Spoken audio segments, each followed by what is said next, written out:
Star தமிழின் face to face நிகழ்ச்சி தொடர்கிறது. இன்றைய ஃபேஸ் டு ஃபேஸ் நிகழ்ச்சியில் கொழும்பு மாநகர சபையின் தேசிய மக்கள் சக்தியின் மாநகர சபை உறுப்பினராகிய ஸ்ரீகாந்த் மகேந்திரன் அவர்களோடு பேசிக் கொண்டிருக்கின்றோம்.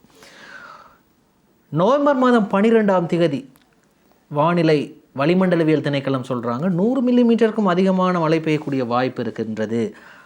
ஆகவே அவதானமாக இருங்கள் என்று வழமையாக சொல்லக்கூடிய வளிமண்டலவியல் அறிக்கை. பிபிசி, CNN போன்ற சர்வதேச ஊடகங்கள் சொல்லுது இன்னும் ஒரு வாரத்தில் அல்லது இன்னும் 2 வாரத்தில் இலங்கை போன்ற தெற்காசிய நாடுகளுக்கு மிகப்பெரிய ஒரு புயல் அபாயம் ஒன்று இருக்கின்றது. அந்த நேரம் அதுக்கு டித்வாண்ட் பெயர் வைக்கலை. புயல் அபாயம் ஒன்று இருக்கின்றது, அந்த புயல் வரக்கூடிய வாய்ப்பு இருக்கின்றது என்று சொல்கிறாங்க. இதெல்லாம் வச்சு சஜித் பிரேமதாஸ் அவர்கள் தலைமையிலான ஐக்கிய மக்கள் சக்தி சொல்கிறாங்க அரசாங்கம் எல்லாம் தெரிந்தும் மக்களை தெளிவுபடுத்தவில்லை. சஜித் பிரேமதாஸ் நேற்று முன்தினம் நான் நினைக்கின்றேன் யட்டியாந்தோட்ட பகுதிக்கு விஜயம் செய்திருக்கின்றார். அங்கு போய் சொல்லியிருக்கிறார் முன்கூட்டியே தெரிந்திருந்தால் ஆபத்தை தடுத்திருக்கலாம், முன்கூட்டியே இவர்கள் எங்களுக்கு மக்களை அறிவுறுத்தி இருந்தால் ஆபத்தை தடுத்திருக்கலாம் என்று. ஐக்கிய தேசிய கட்சியின் பொதுச் செயலாளர் தலத்தா அத்துக்குரல்ல சொல்றாங்க உயிர்த்த ஞாயிறு தாக்குதல் நடக்கப் போகின்றது என்று தெரிந்து மக்களை தெளிவூட்டாமல் மைத்ரிபால சிறிசேன, பூஜித ஜெயசுந்தர போன்றவர்கள் எப்படி இருந்தாரோ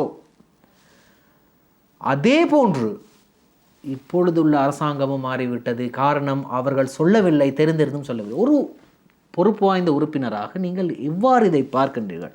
அதாவது அரசாங்கம் மீது தவறு என்று நீங்கள் ஏற்றுக்கொள்ள முடியாது. அதாவது சாதாரணமானவர்களுக்கு தெரியும் இது அரசாங்கத்தின் மீது தவறு அல்ல என்று. அரசாங்க அதிகாரிகள் தெளிவுபடுத்தி அதனை ஏன் நாங்கள் கண்டுகொள்ளவில்லை என்பதுதான் இப்போ இருக்கிற பிரச்சனை. எனக்கு சிரிப்பாகவும் இருக்கின்றது. இவ்வளவு காலமும் ஆட்சி செய்த இந்த ஐக்கிய தேசிய கட்சி சார்ந்த சஜித் பிரேமதாச தலைவர் அவர்களின் உருவாகிய புதிய கட்சி, அத்தோடு மற்றும் அனைத்து கட்சிகளிலும் அரசியல் இவ்வளவு காலமாக அரசாங்கங்கள் நடைபெற்றன. 2025ஆம் ஆண்டு நவம்பர் மாதம் 12ஆம் தேதி கூறியதாகவும் பிபிசி போன்ற சர்வதேச ஊடகங்கள் கூறியதாகவும் ஆதாரங்கள் இருக்குது. ஆதாரங்கள் இருக்கின்றது. ஆதாரங்கள் இருக்கலாம்.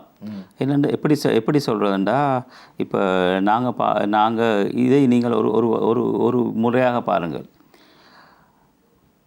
தேசிய மக்கள் கட்சி, தேசிய மக்கள் சக்தியின் தலைவர் திரு அனுரகுமார சகோதரர் அவர்கள் ஜனாதிபதியாக வருவாரம் என்று யாருமே கூறவில்லை. மக்களால் தேர்ந்தெடுக்கப்பட்டு ஜனாதிபதி ஆகினோம். அதே போன்று தான் எத்தனையோ கணிப்பாளர்கள் கூறினார்கள் தேசிய மக்கள் சக்தி அரசாங்கம் வரவே வராது என்று தான் கூறினார்கள். அதே போன்று இந்த சஜித் தலைமையிலான எதிர்க்கட்சியினர் அவர்களுக்கு வேண்டும் எப்பொழுதுமே அவர்கள் உண்மையாகவே எதிர்க்கட்சியில் இருக்கிறவர்கள்.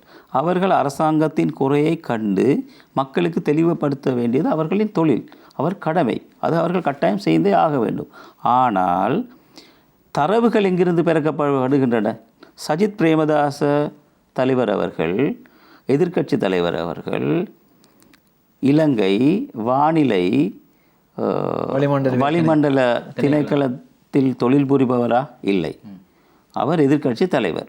அவர்களுக்கு தகவல்கள் கிடைக்க பெற்றிருக்கலாம். என்னுடைய கேள்வி என்னவென்றால், ஏன் அந்த வளிமண்டலவியல் திணைக்கள அதிகாரிகள் குறிப்பிட்ட அந்த அவதானமான கருத்தை அரசாங்கம் ஏன் கண்டுகொள்ளவில்லை? இல்லை, நீங்கள் இந்த இடத்துல பிழை செய்கிறீங்க. நீங்கள் ஒரு ஒரு தொலைக்காட்சி நிறுவன ஒரு அப்போ நான் உங்கள்கிட்ட கேட்கக்கூடாது. இல்லை, நீங்கள் கேட்கலாம். நீங்கள் எப்படி யோசிச்சு பாருங்கள். நீங்கள் எப்படி இப்போ நவம்பர் 12ஆம் தேதி நீங்கள் சொல்கிறீங்க சஜப கூறினார். இல்லை பொதுவாகவே இல்லை, எல்லாருக்கும் தெரியும். இல்லை, எங்களுக்கு தெரியும். ஒரு ஊடகம் இலங்கையில் அது இப்பொழுது இப்போ பெயர் மாற்றப்பட்டிருக்கிற ஒரு நிறுவனமாக மக்களால் பேசப்பொருளாக இருக்கின்றது. அவர்களும் இதைத்தான் கூறினார்கள். நீங்கள் முதல் கூறியது போல் 12ஆம் தேதி கிடைத்த தகவல் 12ஆம் கிடைத்த தகவலை பெரிதாக பேசப்பட்டார்கள்.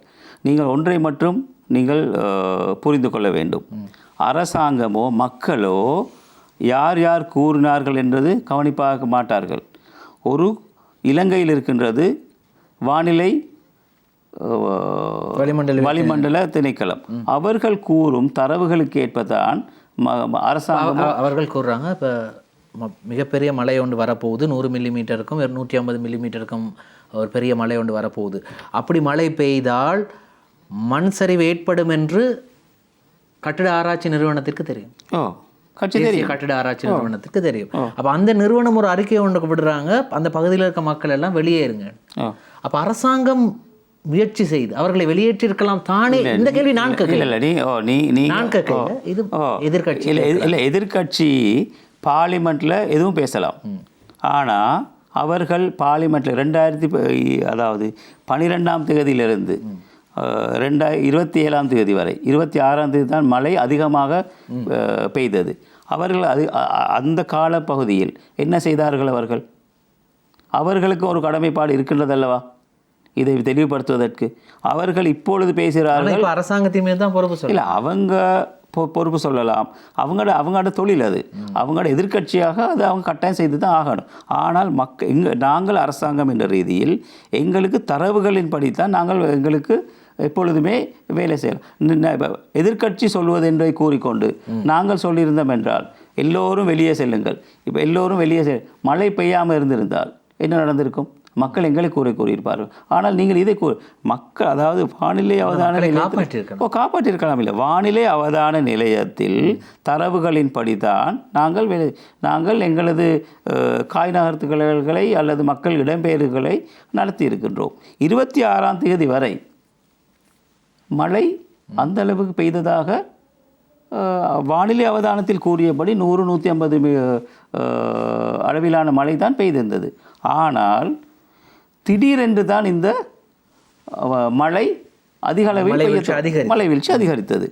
நீங்களே, அதாவது கிட்டத்தட்ட 400-500 மில்லிலீட்டர் மழை பெய்திருந்தால் நீங்களே கூறுங்கள், யாராலையும் இது அதாவது ஐரோப்பிய நாடுகள் அல்லது அமெரிக்கா போன்ற நாடுகளிலும் கூட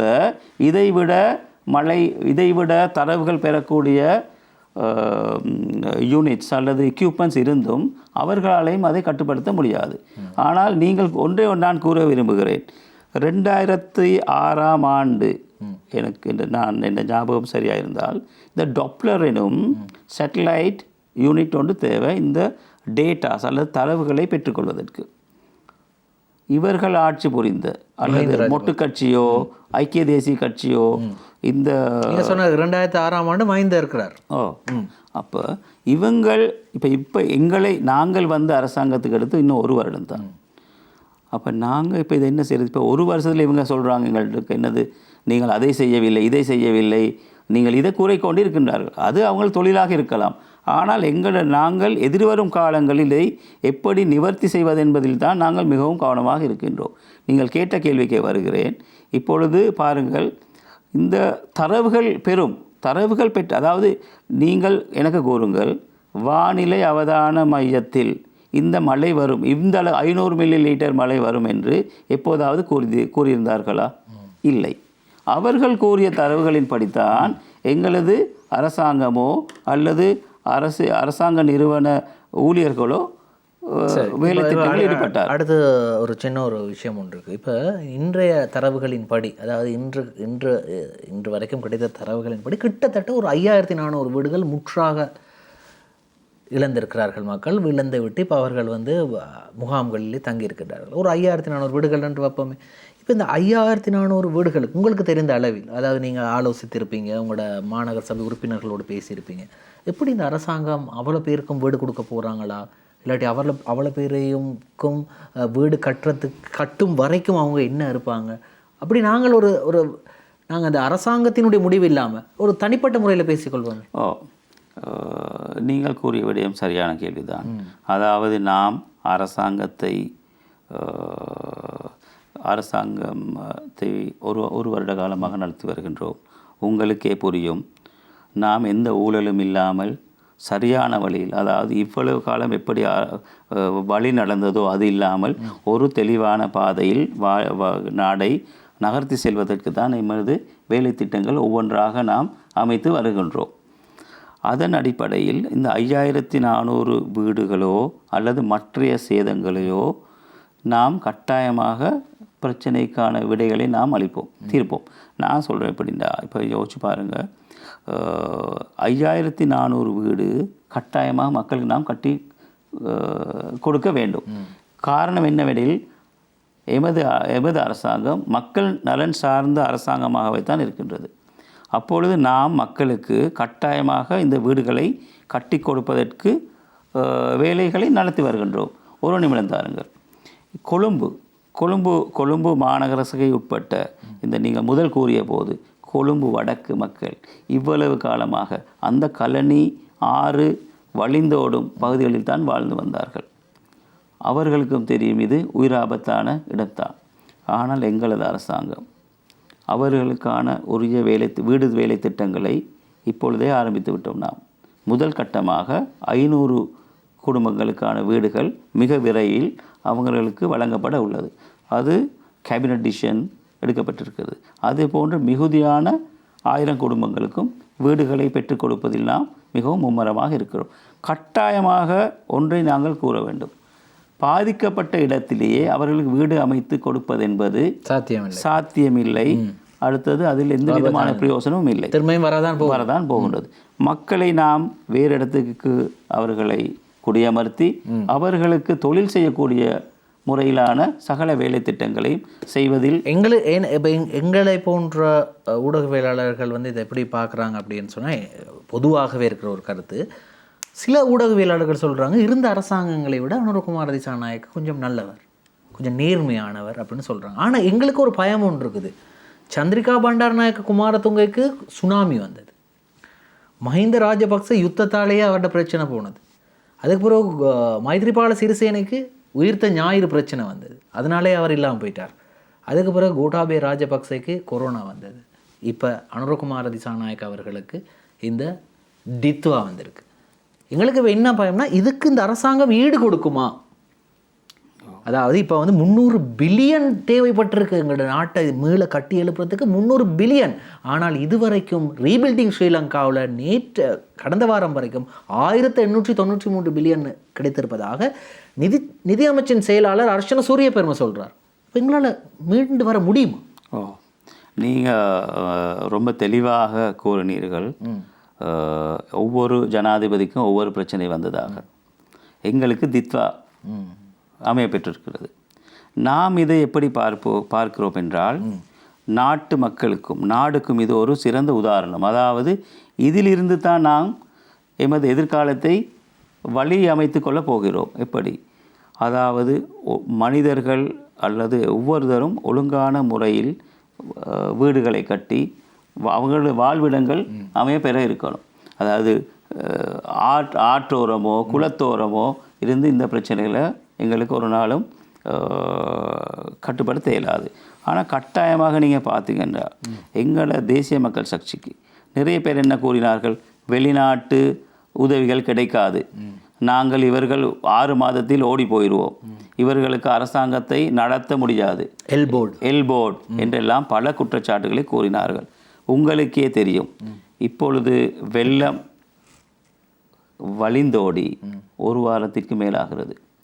நீங்களே புரிந்து கொள்ளுங்கள், எத்தனை நாடுகள் எங்களுக்கு உதவிகள் வழங்கி கொண்டு இருக்கின்றன. எங்களுக்கு நன்றாகவே தெரியும், இந்த 5400 வீடுகளும் முற்றாக அழியப்பெற்ற வீடுகளையும் அல்லது 27000 வீடுகள் பகுதி அளவில் சேதமடைந்திருக்கு. அதுக்கு அரசாங்கம் காசு கொடுக்க சொல்லியிருக்காங்க. நீங்கள் நல்லா தெளிவாக ஒன்றை நீங்கள் நினைவு கூறுங்கள். இலங்கையின் முதற் தடவையாக எமது ஜனாதிபதி அனுரகுமார சகோதரர் மிகவும் தெளிவாக கூறினார். முதல் கட்டமாக அந்த வீடுகள், அதாவது நாங்கள் அந்த முற்றாக சேதமுற்றவங்களுக்கு முதல்ல விட சுத்தம் செய்வதற்கு இலங்கை வரலாற்றில் 25,000 ரூபாய் உடனே செலுத்த கூறியதுடன் அந்த வேலை திட்டங்கள் ஆரம்பிக்கப்பட்டிருக்கின்றது. அத்தோடு சகலதும் அழிந்து போன அல்லது வீடு சாமான்கள் இந்த வெள்ளத்தினால் பாதிக்கப்பட்ட 50,000 ரூபாய் நீங்கள் நேற்று பார்த்தீர்களா? நேற்று அல்லது முந்தின நாள் 75,000 முதலே கொடுக்க சொன்னார். அதில் இவர் வீடில் சொந்த வீட்டில் வாழ்ந்தவரா அல்லது அனுமதியற்ற ரீதியில் வாழ்ந்தவரா என்று நாங்கள் ஒரு நாளும் யாரையும் பிரித்து பார்க்கவில்லை. எல்லோருக்கும் சமமாக, இலங்கையில் வாழும் சகலருக்கும் சமமாகத்தான் இதை நாம் பெற்றுக் கொடுக்க போகிறோம். சரி சரி, தொடர்ந்து பேசலாம். நேரம் போதாமை காரணமாக தொடர்ந்து பேசலாம். ஸ்டார் தமிழின் ஃபேஸ் டு ஃபேஸ் நிகழ்ச்சியில் ஒரு சிறு விளம்பரம்.